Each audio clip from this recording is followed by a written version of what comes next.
Today I'll be sharing on spiritual growth and the traits of each stage of spiritual maturity. I want to share basically on the heart that Jesus has for his people. You see, Jesus is looking for the person that he can share his heart with. He's looking for that very one person. Even though he's wanting to pour out his spirit, his spiritual gifts, most are not ready to receive. They haven't gotten to that stage in the spirit. Abraham and David were intimate with God. Intimacy, you see, is attained when the spirit is mature. In other words, intimacy is deeply related to maturity. Most people think that you can just, love God and that's it. That going to church is all there is to it. Many even are there just for the ride. They're passengers. They're passive in their Christian walk. But we must grow. Just because you go to church, just because you're kind, just because that you have a great personality, it doesn't mean that you are close to God. There needs to be growth in your spirit. You have to go from just feeling God and having some sort of an encounter to knowing and conversing with God. It means that you have to mature to that point of love and intimacy. But this is not possible if your spiritual senses are not awake. Your spiritual eyes and ears must be open, and you must grow into that stage. Because when you and your spiritual eyes are open and your senses start to develop, then you will naturally seek God. You will naturally seek after his spirit. And that is when you start to know what it means to love, what it means to have true love inside of you. You see, if you have been saved, your spirit must grow and develop. That is the only way you can converse with God. Now, this is not to say that those who have been saved, they don't have spiritual gifts. They can also be spiritually gifted and experience many physical miracles in their lives. They can receive love and blessing in their lives. But to know his heart, this is not possible. And even if the manifestation of the Spirit is prominent in their lives, and miracles upon miracles happen through their ministries, they cannot escape from a self-centered heart. Their ministry is self-centered. Therefore, their life, their character, it doesn't change. They are good with ministry, we'll give them that, and preach amazing sermons, maybe even life-changing. However, they themselves fail to experience true joy and happiness in their lives. It is only but a moment in their ministries. So how does your spiritual eyes open? That's the question. How is God leading you? You must know this. In our everyday life, we must pursue after this very question. Find it, practice it, make it your own. This must be our training. You see, in the Bible, we can see through 3 stages, and that's Egypt, wilderness, and Canaan. And through these processes, we can see the growth of someone's spirit, the maturity stage. The spiritual condition in Egypt, firstly, is a stage where the spirit is yet to be awakened. It is a very fundamental and impulse-driven state. The wilderness is a training stage, however, where the spiritual senses are coming alive. And lastly, it's Canaan. This is where the spiritual senses have somewhat been awakened, and you are now realistically interacting and conversing, cooperating with God. These are the stages of growth in the spirit. So basically, in the first stage, we generally see a lot of gifts and spiritual abilities on display. Many signs are shown. Miracles can happen, miracles after miracles. You see, you are relieved from your difficulties, and you start to experience the power of the living God in your lives. From a mundane, impulse-driven life, you start to experience God rescuing you and his hand upon you. However, there isn't much revelation in this stage. They are still longing after only physical satisfaction. And this is when God approaches you as a father. He reveals himself as a father to you in this early stage of your spiritual growth. And on to the second stage. In this stage, rather than a joyful and a sweet encounter, what you see is you're mostly faced with tough, dry, and hard realities of your life.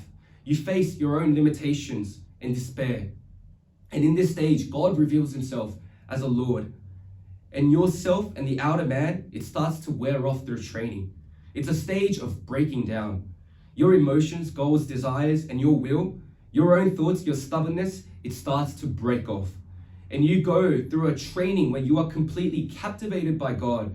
And you go from a self-centered perspective to God-centered, self-centered to putting the community first. But you see, this doesn't just happen once or twice. It's a continual process. It keeps repeating And through this repetition, you grow. So don't give up in this stage. Don't just stay where you are. God will give you the strength to continue on. So don't be complacent, but hunger for more. Seek for more. Seek for a breakthrough in your life. He will hold you fast. See, when you're just about to give up, God will reach out his hand and he will pull you out.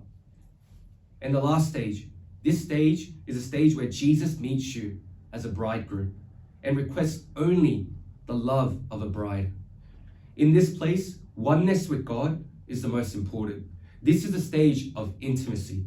God doesn't require anything from you in Egypt, because this was a season where he needed to feed you, where he needed to spoon feed you spiritually. However, he requests in Canaan, serve me only, look to me only, listen only to my words. Don't follow after the patterns of this world, but look to me only. He is requiring purity and love. He wants us to grow from being self-centered, from loving the world to loving him, to fixating our gaze on him. He wants the Psalms 27:4 reality unleashed upon your life, to gaze only upon the beauty of God. He wants us to taste the goodness of heaven and be satisfied with that. A mature spirit, you see, attains God's perspective. Your view, it completely changes in this stage. Once you get to this stage, you're not in love because you saw and heard. You start to know the thoughts of the Father and the mind of the Holy Spirit. And we are just together with him in rest and in joy. But you see, a lot of people, they say, this is so unfair. This is something that I heard a lot in the last 2 to 3 years. What is so unfair? What is it that you think that you deserve? People are not recognizing me. He doesn't give me attention. The pastor doesn't give me special attention. You see, that's just thinking about my abilities, my heart, my work, my devotion. Why does that matter? What did Jesus do for us? Think about that. The grace that you received in your life. It means that you are still immature if you're still questioning about this. Your spirit hasn't grown. Do you still want recognition? Do you still want recognition? Do you want to have a ministry that is recognized and approved by man? Do you want the praise of man? Or do you want to live before the Father, walking with him, bringing comfort to his heart? Will you learn how to be together? Will you live as a man of the Spirit? We need to grow. Our spirit must grow. You see, many believers now do not even know who God is. They believe, but do not know who the Father is.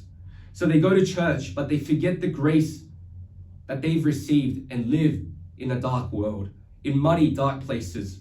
That is why they are still in fear of death. They feel wronged. They feel upset, unfair, like they're enclosed. But we must grow. Our spirit must grow. We can only know God when our spirit grows. And you have to know him in order to go deeper into intimacy with him. The more we know, the more our faith grows, and you enter deeper into a relationship with him, that's when you get close. That's when God reveals himself to you. God shows everything to those that are near. He reveals himself and reveals his heart and invites you to a place of deeper intimacy.